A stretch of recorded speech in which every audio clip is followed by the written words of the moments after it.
comic book fans. Poor sad slobs. Bring it up there. Thought I'd dig that, huh? Listen, anybody past the age of 10 that reads a comic book has got real trouble between the ears. Be that as it may. Let that be treason, I will go down with it. I've lost 3/4 of the audience right now.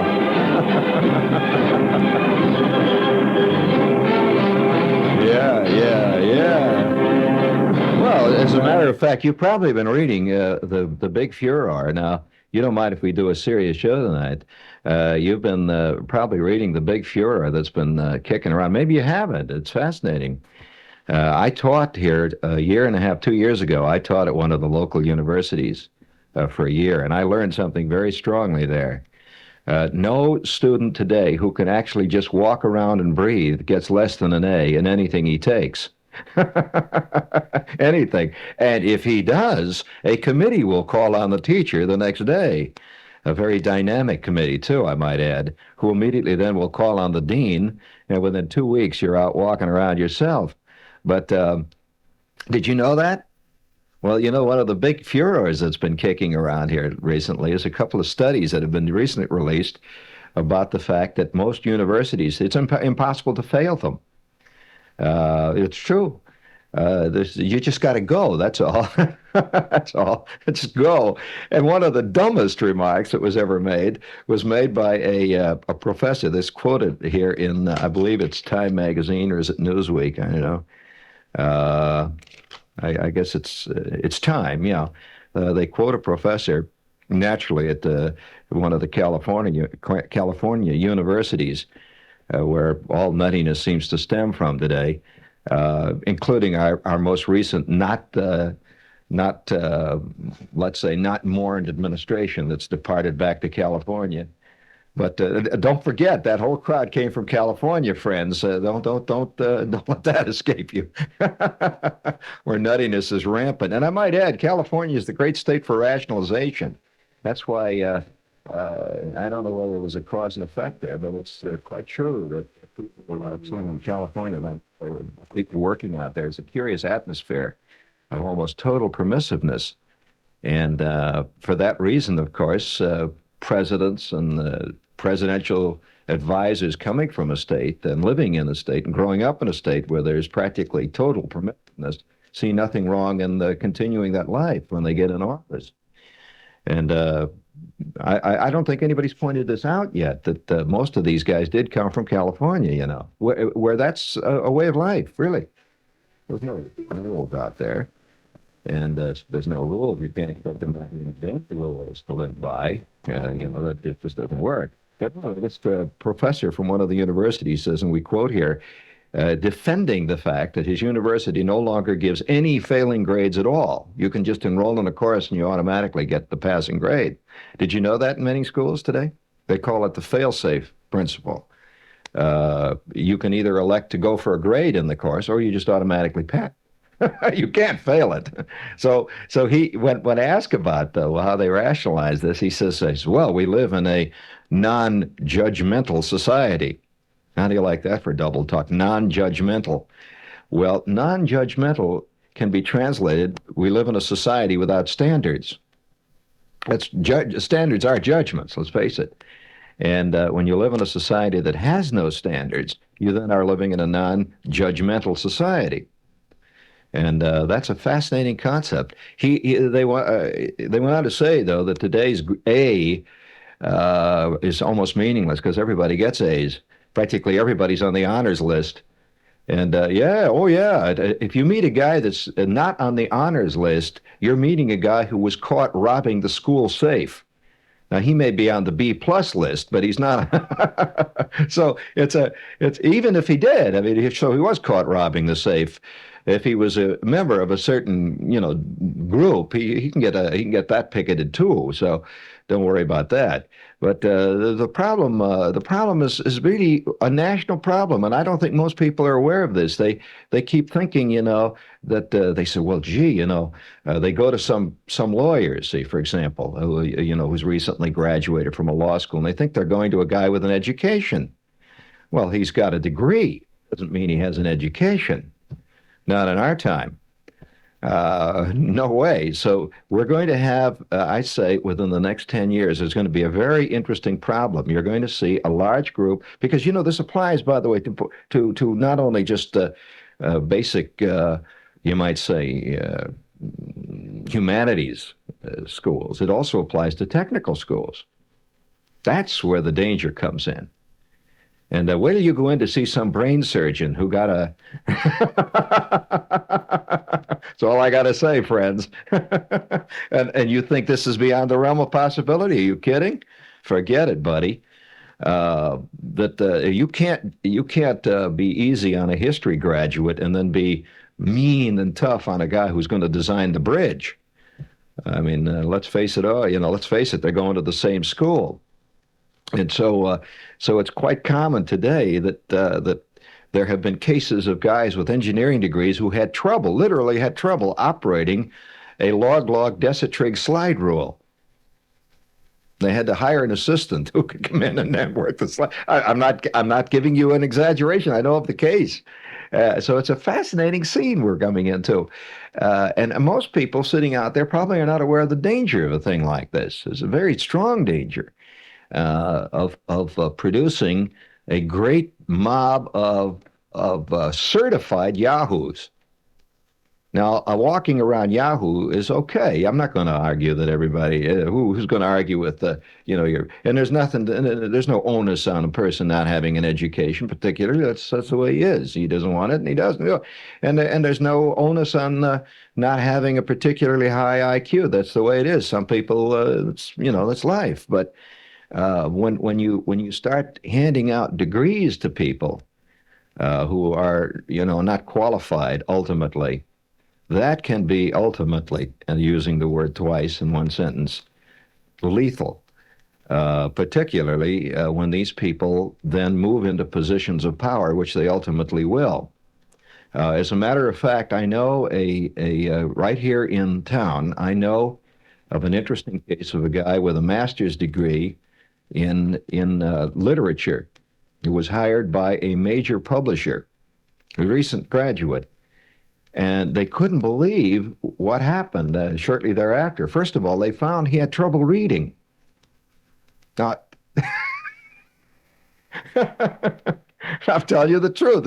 My editor, who happens to be an editor at this same publishing house, says he couldn't believe it because this guy was assigned to him as an assistant, and he said he found that the guy had trouble actually reading. He says, "But he has a master's degree in literature. How? Yeah, literature is reading."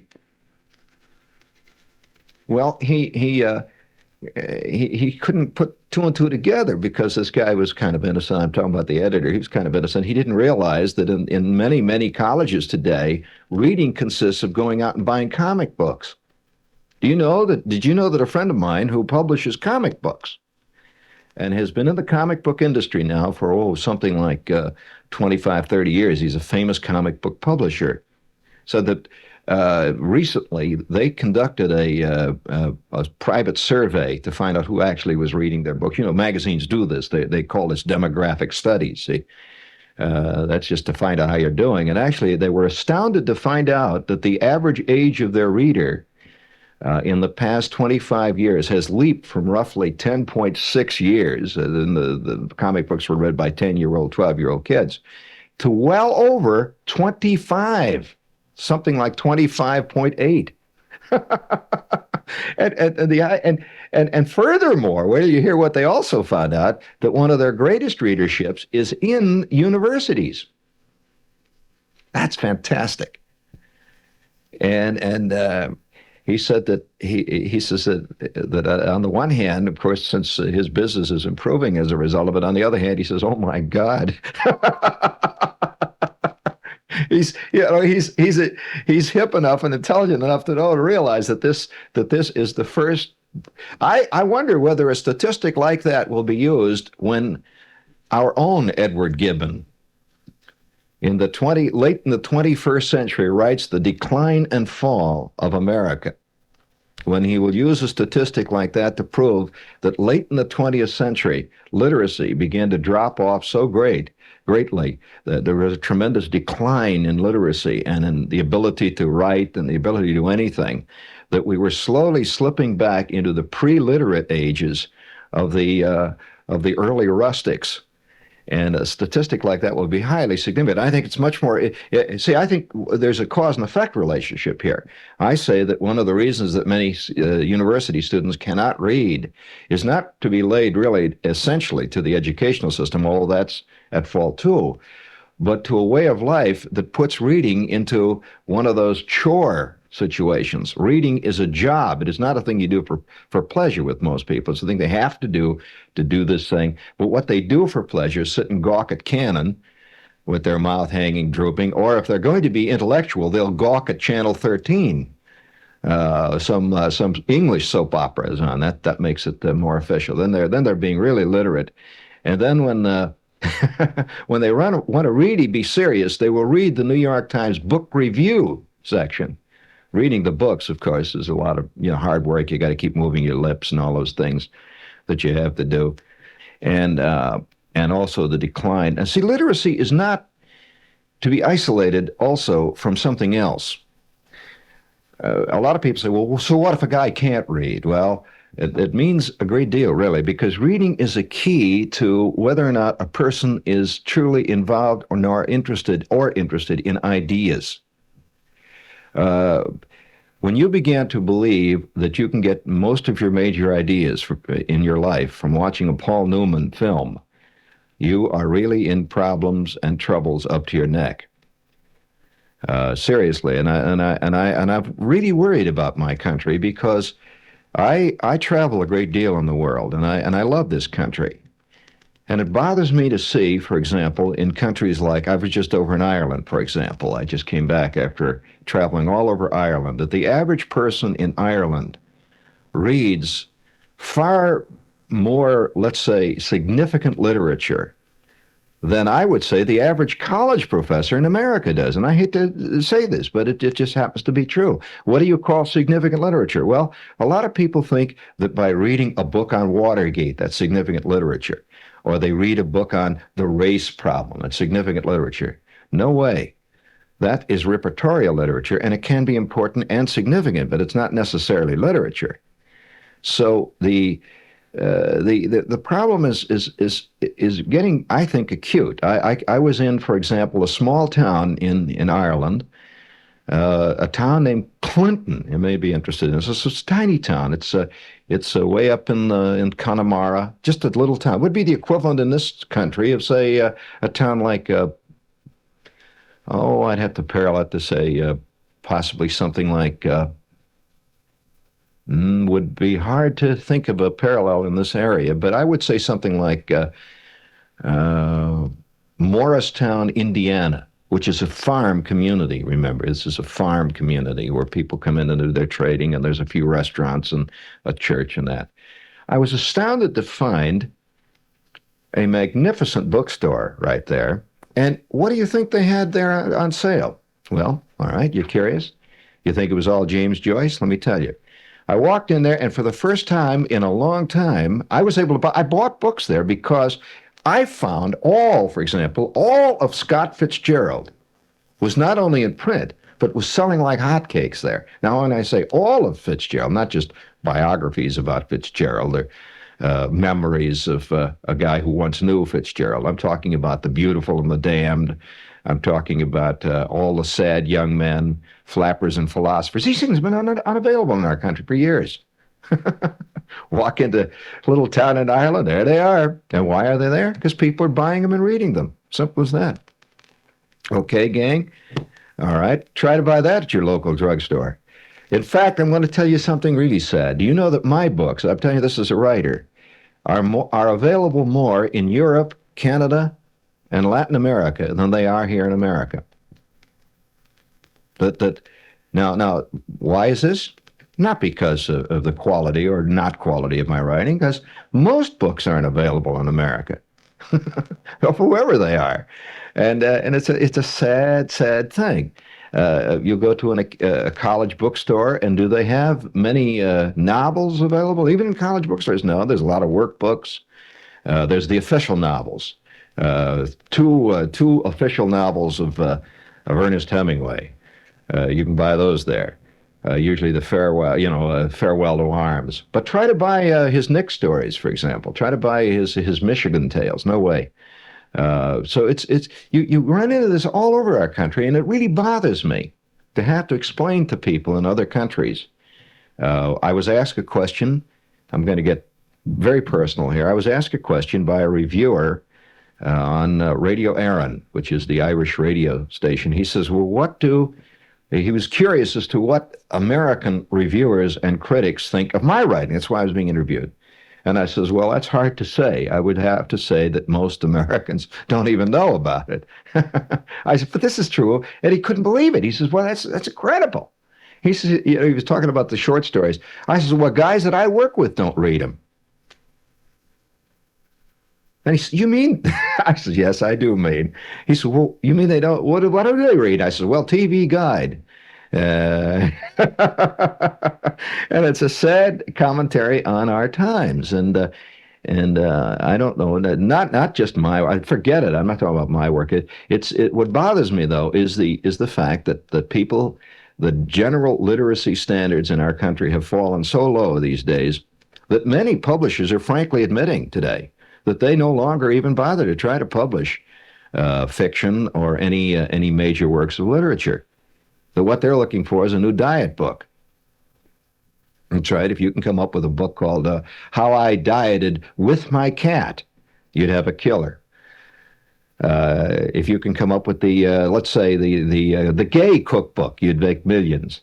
If you could, yes, I'm sorry. This is the kind of stuff that is going because, for one thing, this is the kind of stuff that TV promotes. Very few radio stations, even, or television interviewers, ever interview a fiction writer.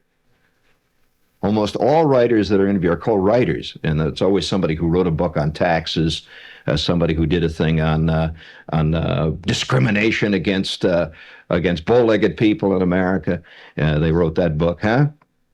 Yeah, and all sex books, millions and millions of sex of all kinds, any kind of book that's involving, say, this is how-to or anti-sex, pro-sex, the history of sex, anything. This is all. This incidentally is also what happened in Rome, you know.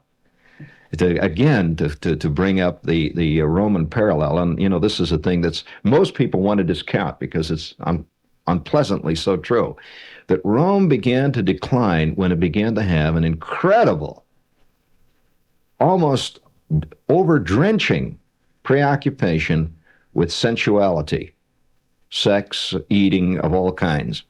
And the eating one is bound to come ultimately here in this country. Oh yeah, we'll have vomitoriums. Did you know that's what they had? That's what they actually called them. Did you know that? Oh, eating after they had so much sex, sex at a certain point in the Roman Empire became a drag ultimately because it was just there so much, that they tired of this and they began to experiment with other senses. And so they began to have things called vomitoriums where people would come and eat all day long. But of course, obviously you can't do that. So they had techniques to make the person regurgitate his food and then start all over again. You think I'm inventing it? Oh, wait. So I could just see some guy sitting out in Queens. Hey, that's a hell of an idea. Hey, Manny. And he's on the phone. But nevertheless, that's another trouble with doing this too, is a lot of people tend, in our country too, we tend to be very conscious of somebody or an institution that criticizes. People are afraid to criticize. Although I might say this, we are very quick to charge. In other words, to make a charge against, let's say, a politician or something is a national sport. But to criticize ourselves, this is very, very verboten. Now, ourselves is all of us.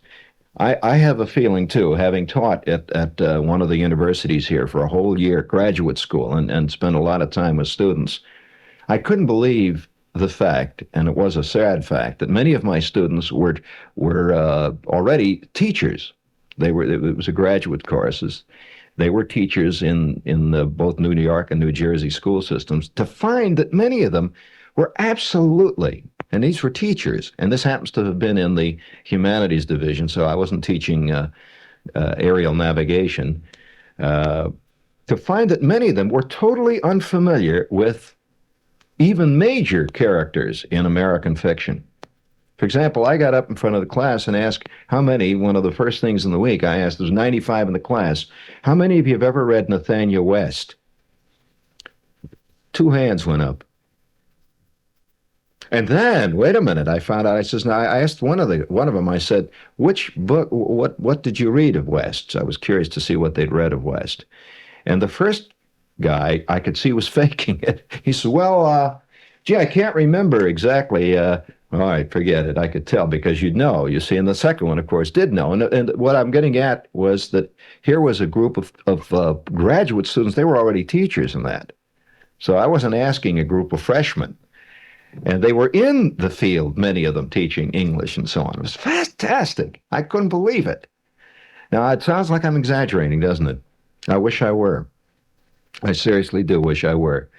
And I think one of the problems with teaching people anything today, it's of course always been a problem, it's teaching something that is not natural to a person is almost impossible. In other words, if you try to teach a person, say, well, for argument's sake, if you try to teach a person something about baseball, we'll just take that as a very non-argumentative subject. If you were to take them and try to teach them what baseball is, he has a very difficult time. He can learn the specific rules, but it doesn't really make much sense. It bores him when he sees it. He knows what the rule is, what this guy's, in other words, he has no natural inborn or ingrained involvement or interest or facility. Maybe it's motivation, but he has none of it. It's just like you can teach a guy all you want, the rules of cricket. I know the rules of cricket, but I've never been able to warm up to cricket, even when I watch it, because it's not endemic to my world. Now, I think the problem with reading is that I don't think increasing the reading teaching in schools and universities is going to help, because usually he comes from a home. Most kids today come from homes where reading is a very rare thing. The only reading, they read the newspaper. That's about it. And newspapers, by the way, have had to drop a lot of their literacy. Do you know that most newspapers today are very careful about writing very simple phrases and words so that they don't confuse their readers? And I'm including even the Times. They have had to downgrade the kind of writing that goes in the paper because people simply can't read anymore. Now, if you think I'm exaggerating, I'll give you one other from the Time article here. They go on, and these are all research statistics, that at the University of Berkeley, for example, over half of the freshman class that were brought into Berkeley had to take remedial reading. They could not read. They had to teach them like 7th, 4th, 6th grade reading. Now, more than that, another interesting statistic is Harvard. Harvard, something like 80% of their graduates in a recent class were on the honors list, and yet 40% of those people had to take remedial reading. Isn't that sad? An honors graduate. So I don't think it has to do so much with the teaching ultimately. We got to have to go deeper than that. We want to blame teachers for this. We always do. It's like blaming doctors for cancer. That the problem is much deeper in that we are now in a society that is rapidly losing its ability to transmit ideas from one person to the other.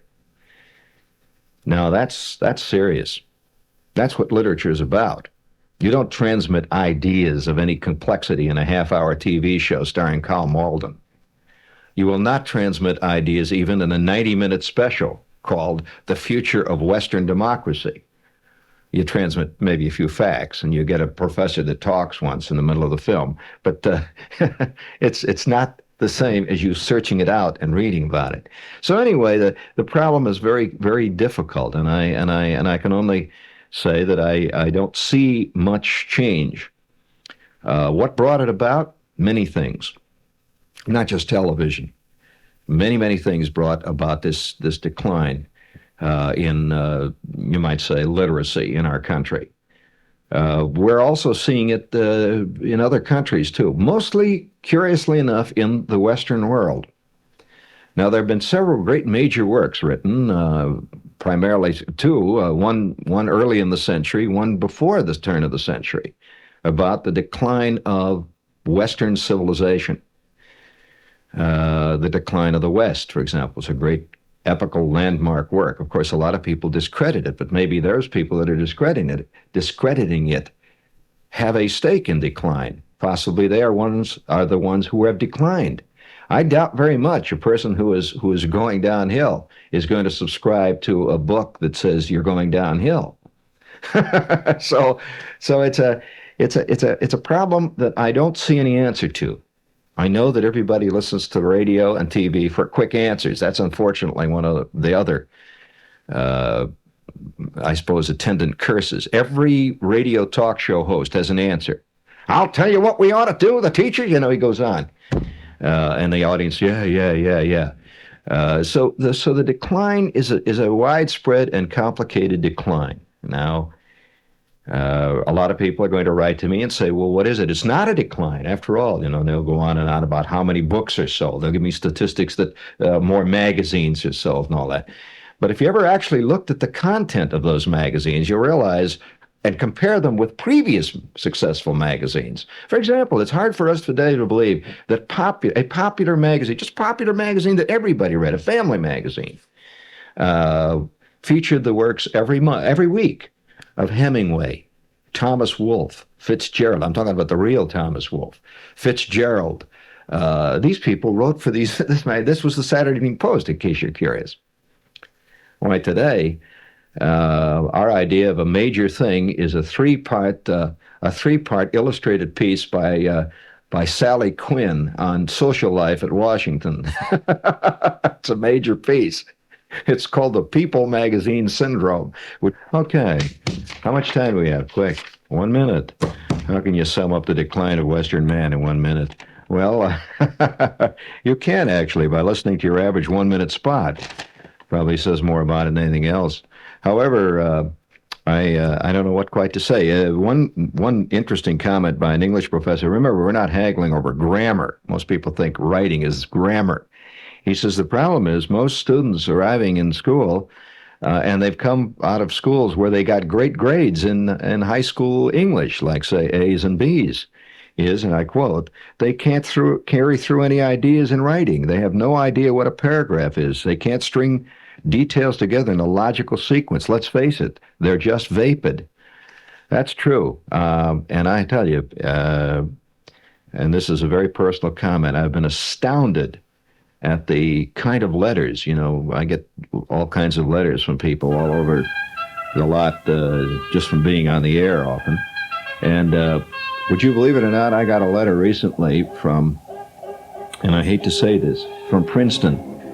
And the letter writer, he was writing a letter to me. And it was, and I'm not putting anybody down. It was a very sincere letter. But would you believe it or not, on the front, right on the envelope, he spelled radio, R-A-D-D-O, R-A-D-D-O.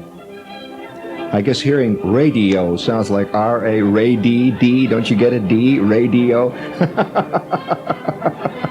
And then I began to read it. And the guy was looking for information on me as a writer. He was going to write a term paper. And I was astounded to read this letter. He was a major in I presume, he didn't say what he was a major in, but he was doing a term paper. And he wanted information on my writing as a humorist. And I'd say every fourth to fifth word was not only misspelled, it was misused, which was really more scary. So I guess... I don't know what to say. No, it's no comment on Princeton. It's just a comment on what's happening. Life. And then you go back and you see what some other undergraduates, say at the same university, were like, and you run across guys like Fitzgerald and John Peel Bishop and Edmund Wilson. Oh, scares the you-know-what out of you. Oh, well. the slings and arrows of unkind fate are finally hitting the target. And guess who it is? Us. Just us sitting there like big fat boobs. Well, I'm a meat and potatoes man. I never eat nothing but meat and potatoes, and I don't want to hurt my eyes doing all that reading. But that's right. Don't hurt your brain either, reading. So just stick with the big print, friend. WBJC invites you to be a pioneer volunteer for Marathon 75. Public radio offers new and unique opportunities to volunteers.